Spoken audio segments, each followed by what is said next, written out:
Di dalam kitab Fadailul Khamsah min Sihahis Sittah juz 2 halaman 261. Jadi pernah diriwayatkan, Pak, datanglah 3 orang pendeta Yahudi menghadap kepada Khalifah Umar bin Khattab radhiyallahu anhu. Apa kata 3 pendeta Yahudi ini? Wahai Amirul Mukminin, kami bertiga datang ingin bertanya kepadamu beberapa hal. Apabila engkau bisa menjawab pertanyaan kami, maka kami bertiga masuk Islam. Tapi jika engkau tidak bisa menjawab, berarti Islam itu bukan agama yang benar dan Muhammad itu bukan seorang Rasul. Jadi jaminannya, Pak, kalau Umar bisa jawab, mereka masuk Islam. Tapi kalau tidak, jangan lagi katakan Islam itu agama yang benar, Muhammad itu seorang Rasul. Maka kata Umar bin Khattab, baik, silahkan Pak Pendeta, apa yang ingin kalian tanyakan? Maka kata salah satu di antara 3 pendeta ini, pertanyaan kami yang pertama, kapan pintu langit itu terkunci? Ini pertanyaan jebakan namanya nih, Pak. Jadi dalam berdebat, kalau ahli kitab ini dia menggunakan pertanyaan yang rasanya sulit untuk dijawab, karena itu butuh nalar yang dalam, Pak. Kemudian yang kedua, Umar, kapan pula masanya pintu langit itu terbuka? Kemudian yang ketiga, coba engkau sebutkan kuburan yang bisa berjalan bersama penghuninya. Kubur tapi bisa jalan, Pak. Kemudian coba engkau sebutkan makhluk Allah yang bisa memberi peringatan kepada kaumnya, tapi dia tidak manusia dan tidak pula jin. Bisa ngasih nasihat, tapi bukan manusia, bukan pula jin. Kemudian Umar, coba engkau sebutkan 5 makhluk Allah yang berjalan di muka bumi, tapi tidak dilahirkan oleh induknya. Kemudian Umar, coba engkau jelaskan kepada kami kisah pemuda-pemuda yang mempertahankan imannya dan mereka bersembunyi di dalam gua. Setelah pendeta Yahudi ini bertanya, Pak, apa kata Umar? Bukanlah sesuatu hal yang memalukan bagi Umar bila memang dia tidak bisa menjawab pertanyaan yang tidak dia bisa jawab. Nah, jadi ini poinnya satu, Pak. Kalau memang kita tidak bisa jawab, jangan malu mengatakan tidak tahu. Karena sahabat Rasulullah ini, Pak, punya spesifikasi berbeda-beda. Semuanya nggak sama. 60 karakteristik sahabat Nabi itu beda-beda, Pak. Tidak sama. Yang satu tidak menjadi yang lainnya. Kita diciptakan Allah punya talent yang bermasing-masing. Makanya kita ada yang jadi pegawai, ada yang jadi pedagang, ada yang otomotif. Semua kita masing-masing. Maka kata Umar, kalau bertinju kalian sama aku masih kurang orangnya ini. Nah, kalau bertinju, karena Umar itu kenapa dia digelari Al-Faruq, sang pembeda itu, Pak? Dengan masuknya Umar lah dakwah Islam ini jadi terang-terangan. Apa kata Umar kepada Rasulullah? Ya Rasulullah, jika aku mati dalam keadaan Islam, apakah aku mati dalam keadaan benar? Iya Umar. Jika aku hidup dalam keadaan Islam, apakah aku juga hidup dalam keadaan benar? Iya Umar. Kalau begitu tidak perlu sembunyi lagi Rasulullah. Keluar kita semuanya. Jadi Hamzah di depan, Umar di belakang, jalan menuju Ka'bah. Terdiamlah semua orang Quraisy. Maka Umar dekati seluruh orang Quraisy itu. Siapa yang ibunya ingin menjadi nangis? Siapa yang istrinya ingin menjadi janda? Siapa yang ingin anaknya menjadi yatim, berdiri, lawan aku. Nggak ada yang mau, Pak. Karena tahu Umar itu tahan berantem dari pagi sampai sore, 1 lawan 5, masih mampu dia. Jadi agak jiper juga jadinya pendeta Yahudi ini, Pak. Tapi kata Umar, bagian dari kami ada yang gak mudah menjawab pertanyaan ini. Kalau memang ada ya sudah, ajukan saja. Dipanggil oleh Umar, Salman. Dipanggil Salman Al-Farisi. Ya Amirul Mukminin, kau pergi ke rumah Ali katakan Umar memanggilnya. Maka Salman langsung lari ke tempat Ali bin Abi Thalib. Wahai Ali, Umar memanggilmu. Ada 3 orang pendeta Yahudi mendebatnya. Begitu Umar memanggilnya, dalam riwayat ini disebutkan dia ambil burdahnya, dia sandang selendangnya, dia pergi ke tempat Umar bin Khattab yang waktu itu masih duduk 3 orang pendeta ini. Ada apa Amirul Mukminin? Ini Ali. 3 pendeta ini mempertanyakan beberapa hal. Kalau bisa dijawab, mereka masuk Islam.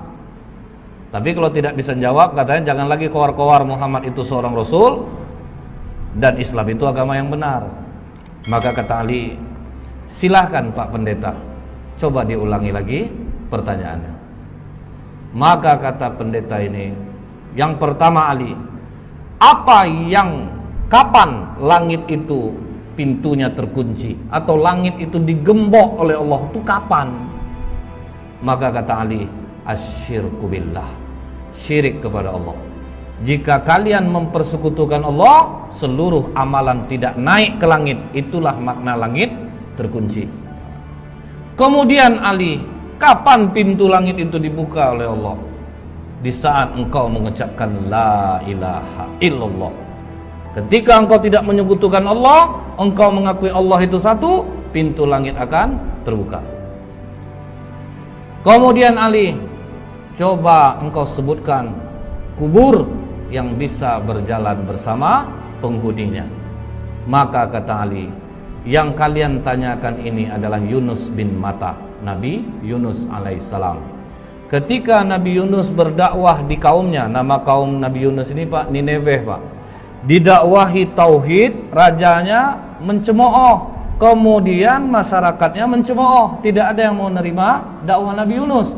Maka Nabi Yunus memohon kepada Allah, Allah kasih waktu 40 hari akan diturunkan azab.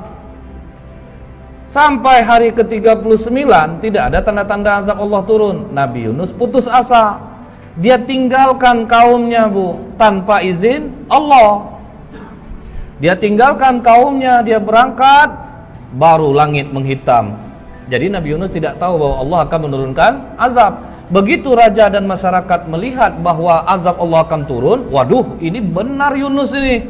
Maka semua kaum Nineveh bertobat, cuman nabinya udah pergi. Naik ke atas kapal, gelombang tinggi, ketakutan nakodanya, maka diundilah nama Nabi Yunus keluar berkali-kali. Maka dicampakkanlah Nabi Yunus ke dalam laut, dimakan oleh ikan, terkubur dalam perut ikan, dibawa jalan ke 7 samudra selama 40 hari. Itulah kubur yang berjalan bersama penghuninya. Karena Allah katakan dalam surah As-Saffat 143, falaula annahu kana minal musabbihin, maka sekiranya Nabi Yunus tidak termasuk orang yang banyak berzikir, bertasbih kepada Allah, jadi dalam perut ikan itu menyesal Nabi Yunus. Dia zikir la ilaha illa anta subhanaka inni kuntu minaz zalimin. Mual perut ikan itu dibuatnya Pak. Karena kata Allah la labitha fi batnihi ila yaumi yub'atsun, niscaya dia akan tetap tinggal di perut ikan itu sampai hari kiamat. Jadi kalau sempatlah Nabi Yunus tidak banyak mohon ampun kepada Allah, ikan itu akan tetap mengubur Nabi Yunus di dalam perutnya. Terkaget pendeta ini, waduh ini cerdas satu ini nih. Dapat dia menjawab pertanyaan pendeta. Jadi kubur yang jalan bersama penghuninya, Nabi Yunus berada dalam perut ikan dan dibawa 40 hari ke 7 samudra baru dimuntahkan. Baik Ali, kau benar. Kemudian Ali, coba engkau sebutkan makhluk Allah yang bisa memberi nasihat kepada kaumnya tetapi dia bukan manusia dan bukan pula jin. Maka kata Ali, ketika Nabi Sulaiman dan bala tentaranya sampai di lembah semut, hatta idza atau ala wadin namli qalat namlatu ya ayyuhan nablu dkhulu masakinakum. Jadi ada seekor semut Pak, dia komandoi kawan-kawannya, wahai para semut, masuklah kalian ke dalam sarang-sarang kalian, karena la yahtimannakum Sulaimanu wa junuduh, nanti kalian akan terinjak oleh Sulaiman dan bala tentaranya. Nah, inilah makhluk Allah yang bisa memberi nasihat kepada kaumnya, tetapi dia bukan manusia dan bukan pula jin. Wah, terjawab lagi. Oke Ali, coba engkau sebutkan 5 makhluk Allah yang berjalan di muka bumi tapi tidak dilahirkan oleh induknya. Maka kata Ali, Adam alaihissalam, Siti Hawa, onta Nabi Soleh itu keluar dari batu Pak, tidak dilahirkan oleh induknya. Kemudian tongkat Nabi Musa yang berubah menjadi ular, ular itu juga tidak dilahirkan oleh induknya. Kemudian kambing pengganti leher Nabi Ismail, itu pun tidak dilahirkan oleh induknya. Akhirnya 2 di antara 3 pendeta ini langsung menyatakan asyhadu alla ilaha illallah wa asyhadu anna muhammadar rasulullah. Oh tunggu, kata satu pendeta lagi, 2 kawanku mungkin sudah terpengaruh oleh jawabanmu Ali, tapi masih ada satu lagi yang belum terjawab. Coba engkau ceritakan kisah pemuda yang bersembunyi dalam gua untuk mempertahankan imannya. Baik, akan aku terangkan seperti apa yang ada dalam Al-Quran, kata Ali. Kalau dari Al-Quran kami sudah dengar Ali, kami ingin engkau detail menerangkannya seperti apa yang disampaikan Rasulullah kepadamu. Maka kata Ali, kalau begitu benarkan duduk kalian. Malah ditantang Pak. Jadi dia ingin mengungkap Ali itu ceritanya itu yang detail. Maka kata Ali, silahkan, dari mana kalian ingin menanyakan? Baik Ali, di mana peristiwa itu terjadi? Maka kata Ali, di kota Apesus atau Tarses Pak, antara Turki, Yordan. Kemudian silahkan lanjutkan Ali. Jadi dulunya kata Ali, kota Apesus ini dikuasai oleh raja yang sangat baik. Ketika raja ini meninggal, Raja Dikianius yang menguasai Roma mendengar bahwa Raja Apesus ini meninggal, maka mereka pun menyerang kota Apesus dan mereka kuasai. Kemudian kata Ali, Dikianius membangun istana besar. Tunggu dulu Ali, kata pendeta ini. Berapa panjang dan lebar istana yang dibangun oleh Dikianius? Maka kata Ali, panjang 1 farsah, lebar 1 farsah. 1 farsah itu sekitar 8 km. Baik Ali, teruskan. Kemudian Dikianius ini memiliki menteri-menteri, dan Dikianius meletakkan 50 menteri di sebelah kanan, 50 menteri di sebelah kiri. Dan Dikianius mempunyai 6 penasehat, pemuda-pemuda cerdas di belakangnya. 3 di kanan, 3 di kiri. Oke Ali, siapa nama ke-6 pemuda itu? Maka dijawab oleh Tamlika, Miksalmina, Mikasdimina, Martelius, Kalitius, Sidamius. Jadi inilah 6 pemuda yang menjadi cikal bakal Ashabul Kahfi. Tapi waktu itu masih 6. Nah, ini Pak, waktu itu hanya masih 6. Ini pemuda-pemuda cerdas andalan Dikianius. Jadi kalau 50 menteri sudah rapat, tetap nanti keputusan akhir kepada 6 pemuda ini. Nah kemudian Pak, ditanya oleh pendeta ini, seluas itu istana yang dibangun oleh Dikianius Ali, bagaimana dia cara mengharumkan istananya? Maka kata Ali, setiap pagi ada yang membawa parfum di dalam ember besar. Kemudian ada satu yang membawa seekor burung. Ketika burung ini diberi isyarat, maka burung ini mencemplungkan kedua sayapnya dan mengibaskannya ke seluruh ruangan istana. Canggih orang dulu rupanya Pak. Setelah itu kata Ali, ketika Dikianius 30 tahun berkuasa, tidak pernah sakit, disitulah dia bertanya kepada para menterinya, kalian pernah enggak nengok aku sakit, demam, beringus, lemah, letih? Tidak pernah Raja. Biasanya kalau yang enggak sakit-sakit ini siapa? Tuhan Raja. Bersediakah kalian menyembahku? Bersedia raja. Pokoknya siapa yang mau menyembahku, aku berikan kehidupan yang baik. Pakaian dari sutra, kemewahan, kekayaan akan aku berikan. Begitu dikasih kekayaan, uang, fasilitas, masyarakat rela menyembah Dicanius. Mereka semua menyembah Dicanius. Tapi Pak, 6 pemuda yang di belakang Dicanius akhirnya rapat di rumah Tamlika. Dicanius mengaku dirinya Tuhan. Disuruhnya orang menyembah, orang pun menyembahnya. Sementara kalau dia Tuhan, kenapa harus kita yang memutuskan setiap permasalahan? Jadi menurutmu bagaimana Tamlika? Dia bukan Tuhan. Justru kita harus berpikir, langit tanpa tiang kok bisa tegak? Pasti ada yang menciptakannya. Hujan turun, bintang bercahaya. Dicanius saja dia masih merasa takut, dia juga tidur, dia juga lapar. Masa Tuhan punya kekurangan seperti itu? Jadi apa keputusanmu Tamlika? Kalian rela enggak tinggalkan kekayaan, jabatan, fasilitas ini? Kita lari dari sini. Kalau kita melawan tidak mungkin bisa. Kita lari dari sini untuk mencari Tuhannya langit dan bumi ini. Apakah kalian rela untuk miskin bersamaku?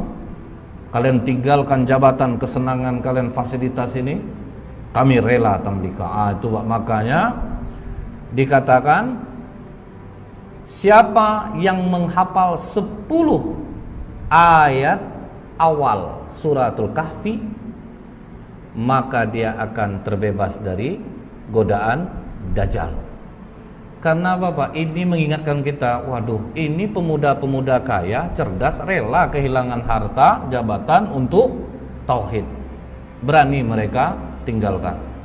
Akhirnya mereka pun pergi berenam, diam-diam, dan semua harta ditinggalkan. Mereka sempat menjual kurma Pak. Kurma itu dijual sebanyak 3 dirham. Uang 3 dirham ini dibawalah lari. Cukup jauh mereka berjalan, sampailah mereka berjumpa dengan seorang pengembala yang memiliki seekor anjing. Maka kata pendeta ini, siapa nama anjing itu? Maka dijawab Ali, namanya Kitmir. Kemudian apa kata pengembala ini? Tuan-tuan, dari wajah tuan-tuan, aku yakin tuan-tuan ini bukan orang miskin, pasti dari bangsawan. Jadi karena apa? Orang-orang senang ini kelihatan dia dari wajahnya. Kemudian betul kata Tamlika, kami ini 6 penasehat Dicanius. Dia mengaku dirinya Tuhan dan kami tidak mengaku itu. Makanya kami meninggalkan kerajaan. Kami tinggalkan semua pangkat jabatan kami. Karena tidak pernah kami berjalan seperti ini. Lihat, kaki pun sudah luka-luka Pak. Orang manja jalan berkilo-kilo, habis kaki luka. Apa kata pengembala ini? Tenang tuan-tuan, aku mengetahui tempat persembunyian yang baik. Izinkan aku beserta kalian. Makanya jadi 7 dengan pengembala ini. Dikembalikannya lah gembalaan dia kepada tuannya, maka dia dan anjingnya ikutlah pemuda-pemuda kepercayaan raja tadi. Kemana mereka dibawa Ali? Dijawab oleh Ali, ke Bukit Naglus yang di bawahnya ada gua yang namanya Khemara. Maka begitu mereka mau masuk gua tersebut, sempat mereka mandi di mulut gua. Jadi mulut gua itu ada air terjunnya Pak. Jadi memang susah untuk diketahui orang. Sempat mereka mandi, masuk ke dalam, duduk, golek sana, golek sini, golek sana, sampai terang hari. Hari sudah pagi. Kita lapar. Siapa yang akan mencari makanan? Makanan hanya ada di tempat kerajaan. Berarti sangat jauh kita pergi berjalan ini. Siapa yang mau pergi? Karena Tamlika ketua rombongan, biar aku yang ke sana. Hati-hati Tamlika, jangan sampai engkau tertangkap Dickianius. Begitu Tamlika keluar dari mulut gua, sudah mulai terkejut dia Pak, karena air terjunnya sudah tidak ada. Tapi terus dia bawa uang 3 dirham ini, jalan terus sampai di gerbang kota. Mulai heran dia Pak, kenapa berbeda betul kota ini? Apa aku salah masuk? Akhirnya masuk dia di tempat orang menjual roti. Begitu sampai di tempat orang jual roti, ditanya harga roti berapa? 1 dirham. Dia kasih uang dirhamnya. Begitu dia memberi uang dirhamnya, langsung ditahan tangannya oleh penjual roti. Kau menemukan barang kuno ya? Tidak, itu uang biasa. Uang aku hasil dari menjual kurma kemarin. Jangan bohong. Raja Abdurrahman hanya mengambil 5% dari barang kuno yang ditemukan. Tambah kaget Tamlika Pak, loh nama rajanya kok beda? Bukankah raja di sini Dickianius? Oh, engkau telah menyebutkan nama raja zolim yang mati ratusan tahun yang dulu. Wah, tambah kacau Tamlika. Pokoknya kau harus menghadap kepada raja. Bingung juga dia Pak. Oke, kita menghadap kepada raja. Begitu sampai di kerajaan, alangkah kagetnya Tamlika, ternyata rajanya memang tidak Dickianius. Dikatakan oleh tukang roti ini, "Raja, ini orang membeli roti kepadaku dengan menggunakan uang kuno. Jadi makanya aku bawa dia kemari. Tapi ini uang aku kemarin Raja, bukan uang kuno." Sudahlah, kata raja, kami hanya mengambil 5% dari barang kuno yang ditemukan. Tidak Raja, ini uang baru kemarin. Sudahlah, jangan berkelit, kata raja. Aku tinggal di sini Raja. Disebutkannya lah nama-nama orang yang dia kenal Pak. Apa kata raja? Sepertinya pikiranmu mulai terganggu. Nama-nama yang kau sebutkan itu nama-nama orang yang sudah lama mati ya. Tapi betul Raja, aku tinggal di sini Raja. Aku masih ingat di mana rumahku. Maka kata raja, iringi dia. Kemana dia menunjukkan rumah, pergi kalian ke sana. Diiringilah oleh para tentara. Sampai di rumah yang dia tunjuk, diucapkan, dipanggil keluar orang tua yang sudah sangat tua renta. Mengapa kalian datang kemari? Katanya kepada tentara raja ini. Ini Pak, pemuda ini mengaku dia tinggalnya di sini. Siapa kau anak muda? Dijawab oleh Tamlika, aku Tamlika putra Filistin. Langsung sujud kakek ini datuk moyangku. Inilah yang diceritakan oleh Isa alaihissalam. Pemuda-pemuda ini akan bangkit.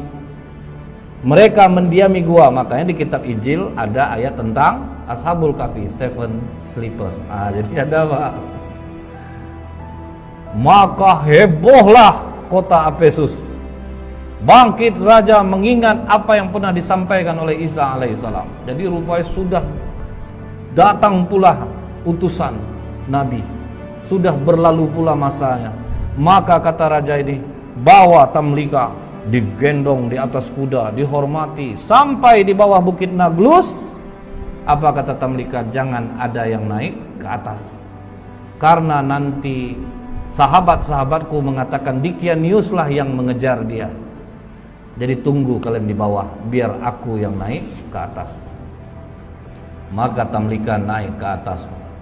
Sampai dalam gua, bawa juga lah roti tadi. Silahkan makanlah kalian dulu. Apakah aman perjalananmu Tamlika? Bukan aman lagi, malah aku bingung dan terkejut.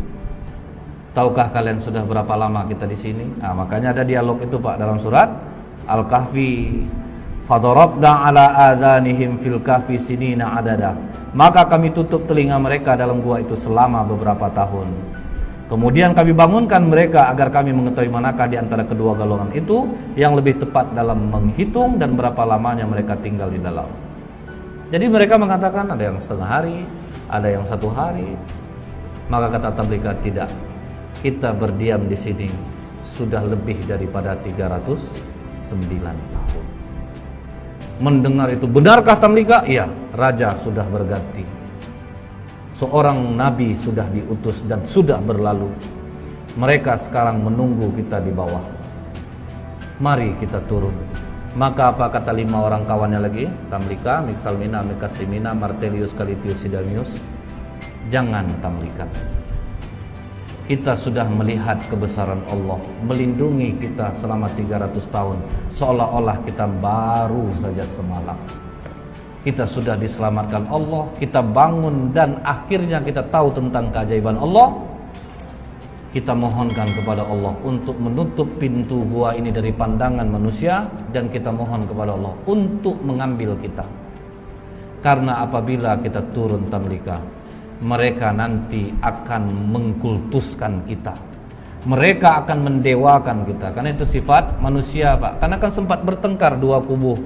Kami berhak di sini, kami berhak di sini. Makanya mereka minta, sudah, kita jangan ada yang turun.